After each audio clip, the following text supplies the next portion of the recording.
1997 সালে ভাগ্যের অন্বেষণে পাড়ি জমিয়েছিলেন সুদূর সিঙ্গাপুরে। দীর্ঘ 25 বছর বিদেশের মাটিতে ঘাম ঝরিয়েছেন পরিবারের সচ্ছলতা ফেরাতে। 2022 সালে সিঙ্গাপুর থেকে স্থায়ীভাবে দেশে ফিরে শুরু করেন নতুন জীবন। দেশে ফেরার পর অবসরে না বসে থেকে কৃষিকাজ করার সিদ্ধান্ত নেন ময়মনসিংহের ভালুকার আশরাফ উদ্দিন।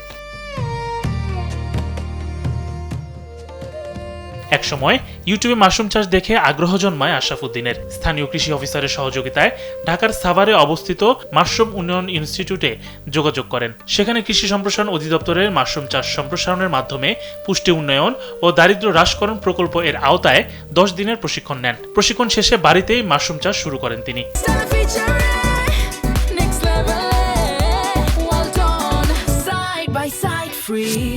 এসে আমি কৃষিকাজ শুরু করছি। তারপরে যে উপসহকারী ওনার সাথে আমার পরিচয় হয়, উনি আমার মাঝে মধ্যে যে ধানের ইয়া দিত আর কি। তারপর উনি বলে যে মাশরুমের একটা ইয়ে আছে, আর আমি মাশরুম ইউটিউবে দেখে আমার মানে ইচ্ছা ছিল খুব মাশরুম করার লেগে। তারপর উনি বলার পরে আমি যোগাযোগ করি। তারপর ওনার আমার এই প্রদর্শনীটা করে আর কি, ট্রেনিং এর ব্যবস্থা করে। ট্রেনিং দিয়ে আসার পর আমি শুরু করছি মাশরুম চাষ। আশরাফ উদ্দিন বলেন, প্রবাস জীবনে তিনি অনেক কষ্ট করেছেন, অনেকভাবে ক্ষতিগ্রস্ত হয়েছেন। এখন এই মাশরুম চাষ করে ভাগ্য বদলাতে চান তিনি। আসলে 25 বছরে অনেক কষ্ট করেছি, যেমন ওই টাকাগুলো আমার মোটামুটি অনেক ক্ষতিগ্রস্ত হয়েছি। দেশে একবার ড্রাগন বাগান করছিলাম, আমার পোলাপান, আমার ছেলে দুইটা, একটা ছেলে অসুস্থ ছিল। এভাবে ক্ষতিগ্রস্ত হওয়ার পর আমি চিন্তা ভাবনা করছি যে মাশরুমটা চাষ করে আমি একটু এগিয়ে যাবো আর কি, মানে টাকা আয় করা যায় এরকম চিন্তা ভাবনা নিয়ে। আর মাশরুমটা আসলে খাওয়া খুবই একটা উপকারী এক সবজি। বাটাজোর ব্লকের উপসহকারী কৃষি কর্মকর্তা বলেন, মাশরুম খুবই পুষ্টিগুণ সমৃদ্ধ ও সহজেই চাষ করা যায়। কোনো রকম রাসায়নিক ও কীটনাশক ব্যবহার করতে হয় না বলে খুবই নিরাপদ একটি সবজি। আশা করা যায় খুব শীঘ্রই সারা দেশে এই সবজিটি পরিচিতি পাবে। বিদেশ থেকে আসার পরে ওনার সাথে আমার সম্পর্ক হয়, এবং সম্পর্ক হওয়ার পরে উনি একটু ক্ষতিগ্রস্ত হয়। উনি ইউটিউবে দেখছিল এবং ওনাকে আমি মাশরুমের চাষের কথা বলি, যে মাশরুম চাষ করলে এটা ঘরের মধ্যে জমি লাগে না, জমি ছাড়া এটা চাষ করা যায়।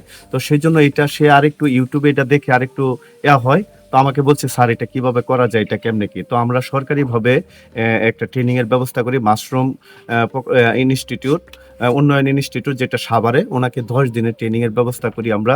এ বিষয়ে উপজেলার কৃষি কর্মকর্তা জানান, উপজেলার কৃষি অফিসের পক্ষ থেকে তাকে সকল ধরনের সহযোগিতা করা হয়েছে। মাশরুম বাজারজাতকরণেও কাজ করছেন বলেও জানান এই কর্মকর্তা।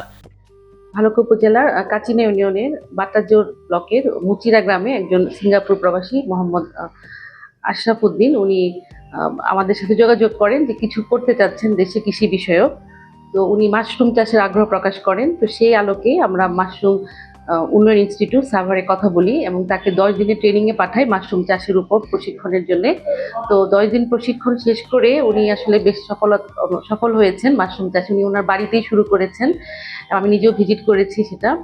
এবং সেটা যেহেতু টাঙ্গাইল এবং ময়মনসিংহের ভিতরেই, তো সখীপুরের অনেক মানুষ আসছে তার এই সফলতা দেখার জন্য এবং আগ্রহ প্রকাশ করছে। এবং আমি দেখলাম যে তরুণ অনেক কৃষক, অনেক উদ্যোক্তা আসছেন ওনার কাছ থেকে পরামর্শ নেওয়ার জন্য। রেমিটেন্স যোদ্ধা থেকে এখন তিনি সফল কৃষি উদ্যোক্তা। আশরাফ উদ্দিন মনে করেন, সঠিক পরিকল্পনা আর বিশেষজ্ঞদের পরামর্শ নিলে কৃষিতেও বিপ্লব ঘটানো সম্ভব। ইমাম শরীফ, কালবেলা।